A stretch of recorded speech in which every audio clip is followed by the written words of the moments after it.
Students अज असी पढ़ांगे testing of hypothesis. इस तो पहला आप करैक्टरिस्टिक्स देख लीजिए। करैक्टरिस्टिक्स ऑफ हाइपोथेसिस की ने hypothesis must possess the following characteristics. First one is hypothesis should be clear and precise. Hypothesis clear तो प्रसाइज होना चाहिए। जे क्लीयर तो प्रसाइज नहीं होएगा तो इस तो असी इनफ्रेंसिस जिहड़े ड्रा करने ने वो पॉसीबल नहीं होंगे और लाएबल नहीं होंगे। Second, hypothesis should be capable of being test. इसनू टेस्ट करना पॉसीबल होवे। जे इस तरह का हाइपोथेसिस है विच इज़ अनटैस्टेबल तो उस नाल जिहड़ा है साडे कोल वो रिलायबल रिजल्ट्स नहीं आएंगे। साडे कोल असी उसनू उस तो जिहड़ियां है डिडक्शंस नहीं कर पावांगे। नैक्सट है hypothesis should state relationship between variables. जो असी डिफरेंट वेरीएबल्स लै रहे हैं साडी स्टडी दे विच उन्हां दे विच रिलेशन होना चाहिए तो उस रिलेशनल हाइपोथेसिस नू टेस्ट करना ईजी है। नैक्सट है hypothesis should B limited in scope and must be specific. ये जनरल नेचर का नहीं होना चाहिए, स्पैसीफिक नेचर का होना चाहिए तो जो उसनू असी ज़्यादा है सही तरीके नाल टेस्ट कर सकीए तो असी उसनू टेस्टेबल बना सकीए। नैक्सट है fifth point hypothesis should be stated as far as possible in most simple terms तो जो अंडरस्टैंडेबल होवे। नैक्सट है hypothesis should be consistent with most known facts.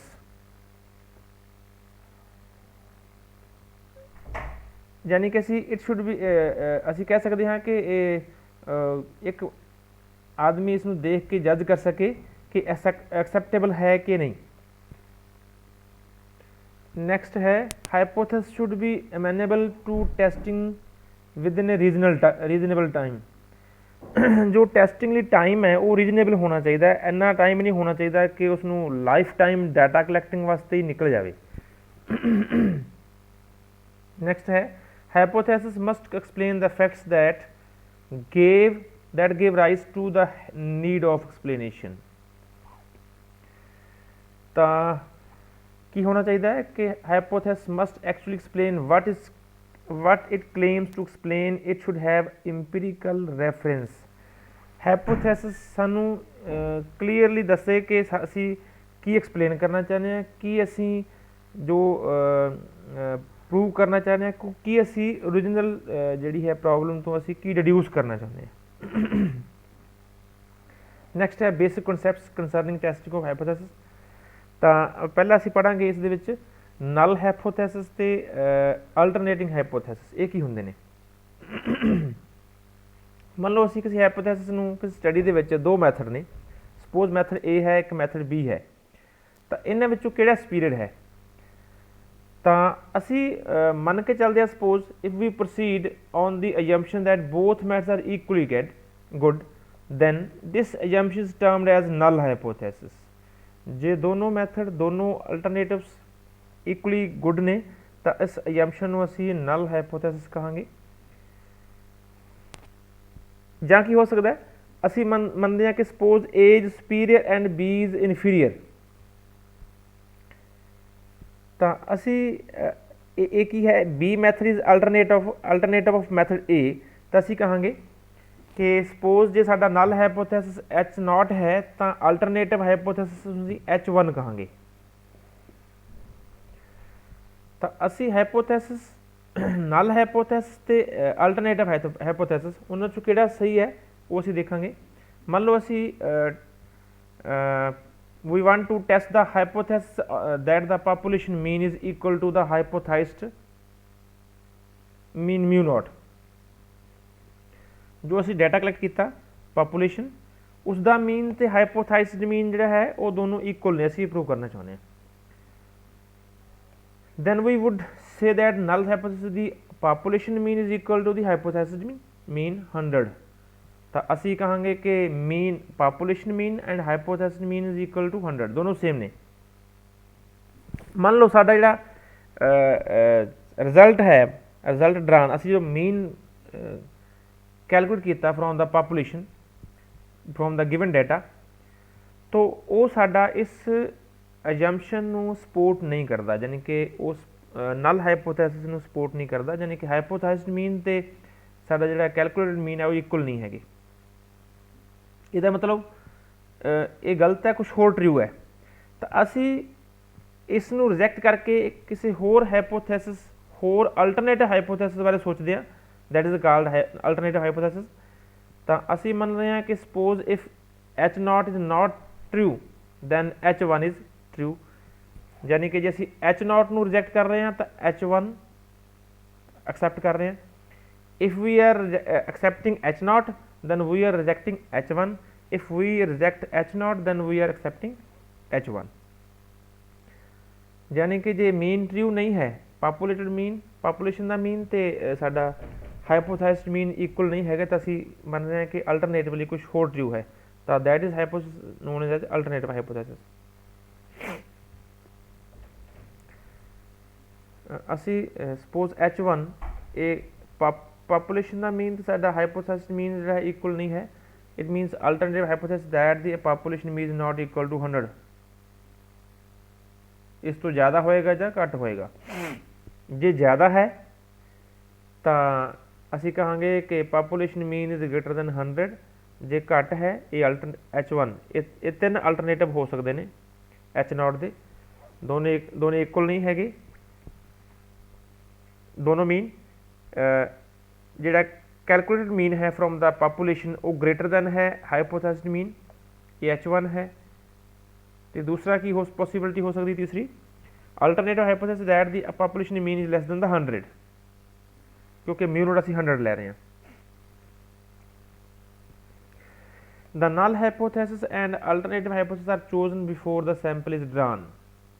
असी सैंपल ड्रा करन तो पहला ही चूज कर लेने नल हाइपोथेसिस ते alternative hypothesis. Alternative and null hypothesis are the, statements about unknown population parameters. In null hypothesis, we should always have equal to sign. Null hypothesis is the specific statement about the parameter. Null hypothesis एक ਅਜਿਹੀ statement ਹੈ ਜਿਸ ਦੇ ਵਿੱਚ equal to the sign ਆਏਗਾ, ਜੋ ਕਿ ਕਿਸੇ ਪੈਰਾਮੀਟਰ ਦੀ ਇੱਕ ਸਪੈਸੀਫਿਕ ਵੈਲਿਊ ਹੈ। फॉर एग्जाम्पल असी मीन की गल कर रहे हैं तो सपोज साढ़े को मीन असी मन रहे हैं 50 है, तो alternative hypothesis they which mean greater than 50 हो सकता है तो लैस दैन 50 भी हो सकता है। नैक्सट है असी जो हाइपोथेसिस टेस्टिंग करते हैं तो दो टाइप्स दी एरर्स आउंदियां ने, टाइप 1 एरर तो टाइप 2 एरर। की हो सकता है, we may reject H0 null hypothesis when H0 is true and we may accept H0 when in fact H0 is not true। ਤਾਂ ਕੀ ਹੋ ਸਕਦਾ ਹੈ, ਜਦੋਂ H0 true है बट ਅਸੀਂ H0 ਨੂੰ रिजेक्ट कर ਦਿੰਦੇ ਹਾਂ। दूसरी एरर की हो सकती है कि ਅਸੀਂ H0 accept कर ਲੈਂਦੇ ਹਾਂ but actually in fact H0 is not true। H0 true सी बट असी H0 ਨੂੰ रिजेक्ट किया, ये टाइप 1 एरर है। तो दूसरी एरर की है कि असी H0 एक्सेप्ट कर रहे हैं null hypothesis but actually H0 is not true. This type of error is known as type 2 error. Type 1 का मतलब है कि असी रिजेक्ट कर रहे हैं hypothesis which should have been accepted. Type 2 error means accepting the hypothesis which should have been rejected। Type 1 error है कि जिस हाइपोथेसिस ਨੂੰ ਅਸੀਂ एक्सेप्ट करना ਸੀ उसਨੂੰ रिजेक्ट कर रहे हैं। टाइप 2 error की है कि ਅਸੀਂ जिस हाइपोथेसिस ਨੂੰ रिजेक्ट करना ਸੀ उसे एक्सेप्ट कर रहे हैं। ਤਾਂ ਕੀ हो सकता है, H0 नल हाइपोथेसिस ट्रू है, नल हाइपोथेसिस फॉल्स है। तो H0 जो असी एक्सेप्ट करते हैं क्योंकि ये ट्रू है इस करके नो एरर होएगी। जे असी इसनू रिजेक्ट कर दें तो ये टाइप 2 एरर होएगी। एक्सेप्ट करते हैं बट H0 एक्चुअली है कि है सही नहीं है, फॉल्स है। असी H0 को रिजेक्ट करते हैं बट H0 की है ट्रू है तो ये टाइप 1 एरर होएगी। असी एच नॉट ਨੂੰ ਰਿਜੈਕਟ ਕਰਦੇ ਹਾਂ क्योंकि एच नॉट फाल्स है तो नो एरर। इस दी प्रोबेबिलिटी है 1 माइनस अल्फा, इसकी प्रोबेबिलिटी है बीटा, तो इसकी प्रोबेबिलिटी अल्फा है, इसकी है 1 माइनस बीटा, क्योंकि टोटल जिहड़ा है प्रोबेबिलिटी वो है 1 है। Size of type 1 error is given by the probability of type 1 error which is denoted by alpha. तो असी जिहड़ा है टाइप 2 एरर की जिहड़ी साइज है उसनूं असी लिखांगे बीटा नाल, दोहां दा टोटल सम की होएगा 1 होएगा। The probability of type 1 is usually determined in advance and is understood as the level of significance of testing the hypothesis। असी टाइप 1 एरर ਨੂੰ ਅਸੀਂ ਐਡਵਾਂਸ ਦੇ ਵਿੱਚ ਹੀ ਫਿਕਸ ਕਰ ਦਿੰਦੇ ਹਾਂ। ਅਸੀਂ ਮੰਨ ਲਓ ਜੇ ਅਸੀਂ टाइप 1 ਨੂੰ 5% ਫਿਕਸ ਕਰਦੇ ਹਾਂ, it means there are about 5 chances in 100 that we will reject H naught when H naught is true। ਅਸੀਂ टाइप 1 एरर ਨੂੰ ਅਸੀਂ कंट्रोल कर सकते हैं bye fixing it at the lower level, घट तो घट वैल्यू फिक्स करके अल्फा की ਅਸੀਂ इसनूं कंट्रोल कर सकते हैं।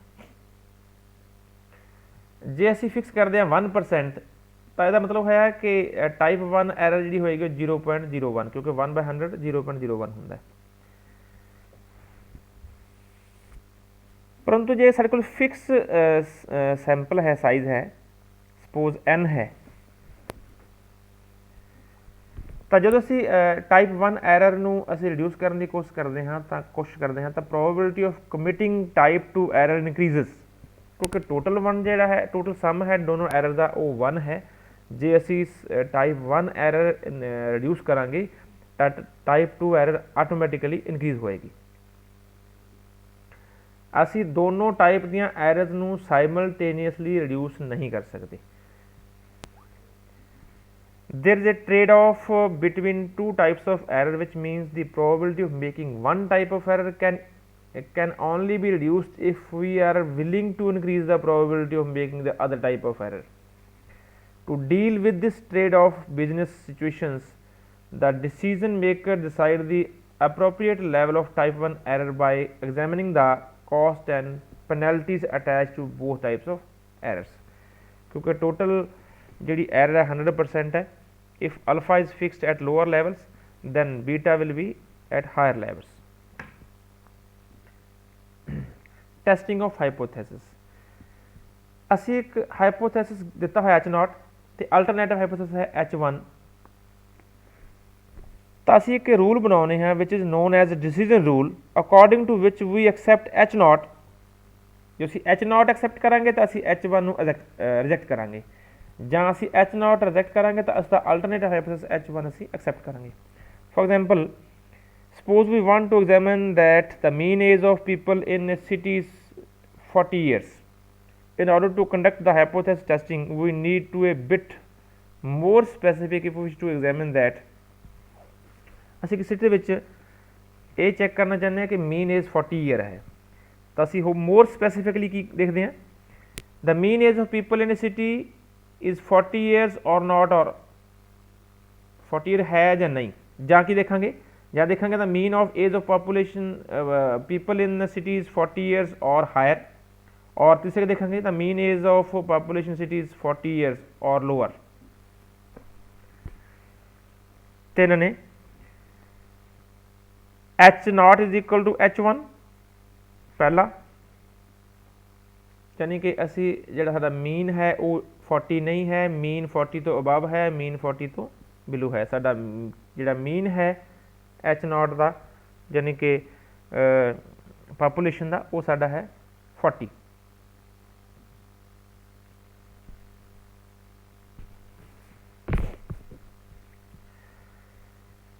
मान लो सपोज साडा सैंपल मीन है वो 20 years है, this is significantly lower than the claimed mean. असी क्लेम कर रहे सी 40 years, बट एक्चुअली जो कैलकुलेशन की है उस साढ़े डेटा तो उसका जो मीन आ रहा है वो 20 years है, ये आ रहा है। If the claim H0 is true the probability of getting such a different sample mean would be very small.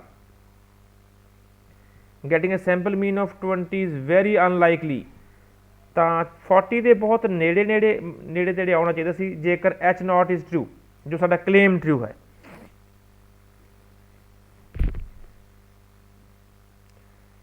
So when we get sample means 20, we do not believe on the claim h naught, क्योंकि mean साडा 20 आ रहा है but असी claim किया कि mean जिहड़ा है population का 40 है, जो इसके बहुत दूर है, यानी कि वैरी अनलाइकली, बहुत क्लोज नहीं है।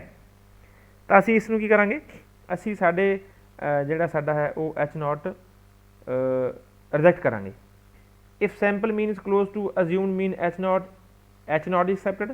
If the sample mean is far off from the assumed mean h naught, then h naught is rejected.